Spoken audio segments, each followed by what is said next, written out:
ለሀገር ትልቅ አስቦ የመተግበር የማድረግ አቅም ሌላኛው ማሳያ።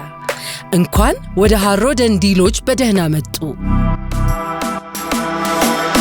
ጠቅላይ ሚኒስትር አብይ አህመድ በነደፉት የገበታ ለትውልድ ፕሮጀክቶች የተወለደው ሃሮ ደንዲ ሎጅ ተፈጥሮ የሰጠችውን ጸጋ በልዩ ጥበብ በገለጡ ስራዎች እንዲህ እውን ሆኗል።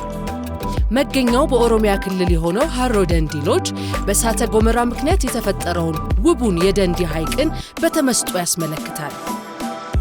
አረንጓዴ ሰማያዊ ውሃ ከኮረብቶችና ከእርከኖች ጋር በሚገናኝበት በሐይቁ ምስራቃዊ ዳርቻ ላይ ሃሮ ደንዲ ሎጅ በሞገስ ጉብ ብሏል። እዚህ ውብ ስፍራ ላይ ጊዜ ይራራል፣ ቦታው አይን አያስነቅልም። እዚህ ተፈጥሮ በእርጋታ ታዜማለች። በስፍራው የሚኖረው እያንዳንዱ ሽርፍራፊ ሰከንድ ሕይወቱን የሚያለመልም ኃይል ተችሮታል። ያልተነካ ጸጋ፣ በልኩ የተደራጀ ውበት፣ በተግባር የተገለጠ አሻራ።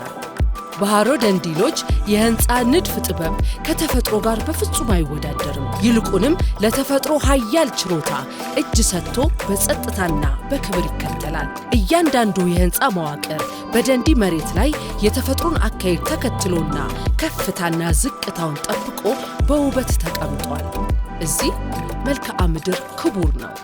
ከሀገሬው ባህልና አኗኗር ጋር የተዋደደው ዘመናዊ ንድፍ ለስፍራው ልዩ ስሜት ፈጥሮለታል። የተፈጥሮ መልኮች የሆኑት አፈር፣ እንጨትና ድንጋይ ከውብ ቀለማት ጋር ህብር ፈጥረው ውስጥና ውጭ በመሆን መሃል ያለውን ድንበር አስረስተው በሚያስደንቅ ምቾትና ደስታ ላይ በእኩል ያሳፍራሉ። ይህ ለቆይታ ብቻ የሚመርጡት ስፍራ አይደለም። ይልቁንም ተፈጥሮን በሙላት የሚተዋወቁበት ምርጫው ነው።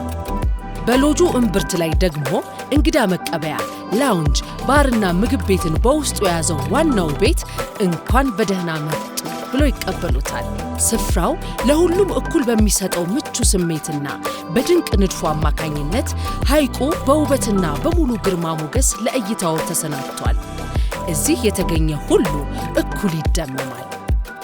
አቅራቢያው ያለው የጽሞና ክፍል ደግሞ አካላዊና አእምሯዊ ሩጫን በመቀነስ አካልና አእምሮን የሚያሳርፍ የሰላም መጠለያ በመሆን ያገለግላል።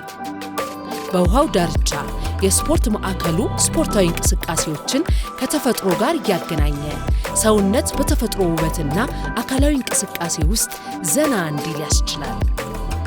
ከሃሮ ደንዲ ሎጅ የሚገኘው እውነተኛ ደስታ በግንባታዎቹ ከሚታየው በላይ ነው።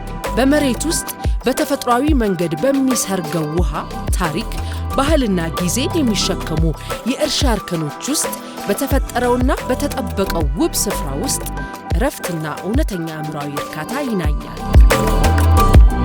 እዚህ ዘላቂነት ከምንም ነገር በፊት ቅድሚያ የሚሰጠው ጉዳይ ነው።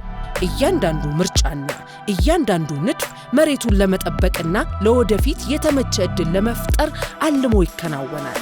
ይህ ቦታ ቱሪዝም መልሶ የሚከፍልበት፣ ማህበረሰቡ የታሪክ አካል የሆነበት፣ ባህል የሚታይ ብቻ ሳይሆን በእውነት የሚኖርበትና እያንዳንዱ እንቅስቃሴ ለዘላቂነት ድርሻ የሚያበረክትበት ነው። ሃሮ ደንዲ የተፈጥሮ የባህልና የህይወት ውብ መልክ መስኮት ነው። ከውብ አካባቢና መልክዓ ምድር በዘለለ ነፍስን የሚያዘምር ስፍራን ለሚፈልጉ እነሆ ሃሮ ደንዲ።